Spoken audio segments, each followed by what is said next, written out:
Check बँकेत टाकल्यानंतर खात्यात पैसे यायला कधी 2 दिवस लागतात तर कधी आठवडाही जातो। ही प्रतीक्षा खरंच खूप त्रासदायक असते। पण आता तुमची ही प्रतीक्षा संपणार आहे, कारण रिझर्व्ह बँक ऑफ इंडिया म्हणजेच आरबीआय ने चेक क्लिअरन्ससाठी एक नवीन आणि जबरदस्त नियम आणला आहे, ज्यामुळे तुमचा चेक आता रॉकेट स्पीडने क्लिअर होणार आहे। नमस्कार, मी भक्ती आणि तुम्ही पाहताय आवाज मराठी। तर हा नवीन नियम आहे तरी काय? याला म्हणतात चेक ट्रंकेशन सिस्टीम म्हणजेच CTS। आता हे नाव ऐकून घाबरू नका, मी तुम्हाला एकदम सोप्या भाषेत सांगते। पूर्वी काय व्हायचं, तुम्ही दिलेला चेक तुमच्या बँकेतून दुसऱ्या बँकेत प्रत्यक्ष म्हणजेच गाडीतून प्रवास करायचा।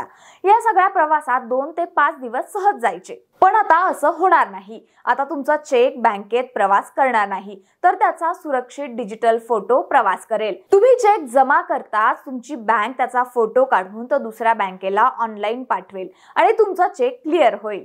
या नवीन पद्धतीमुळे जिथे आधी 2 ते 5 दिवस लागायचे, तिथे आता काही तासातच किंवा जास्तीत जास्त 1 दिवसात तुमचा चेक क्लिअर होऊन पैसे तुमच्या खात्यात जमा होतील। पण या वेगासोबतच आरबीआय ने सुरक्षेचीही काळजी घेतली आहे। तुम्ही जर 50,000 रुपयांपेक्षा जास्त रकमेचा चेक देत असाल तर तुम्हाला पॉझिटिव्ह पे सिस्टीम वापरावी लागेल। म्हणजे मोठा चेक देताना तुम्हाला तुमच्या बँकेला नेट बँकिंग किंवा ॲपद्वारे आधीच सांगावं लागेल की मी या तारखेला एवढ्या रकमेचा चेक या व्यक्तीला देत आहे।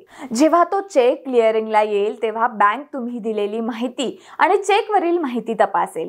दोन्ही जुळल्या तरच पैसे दिले जातील। यामुळे चेक सोबत होणारी फसवणूक पूर्णपणे थांबेल। आता चेक क्लिअरन्ससाठी तात्काळ बसावं लागणार नाही आणि तुमचे पैसेही अधिक सुरक्षित राहतील। तुम्हाला आरबीआयचा हा नवीन नियम कसा वाटला आम्हाला कमेंटमध्ये नक्की सांगा।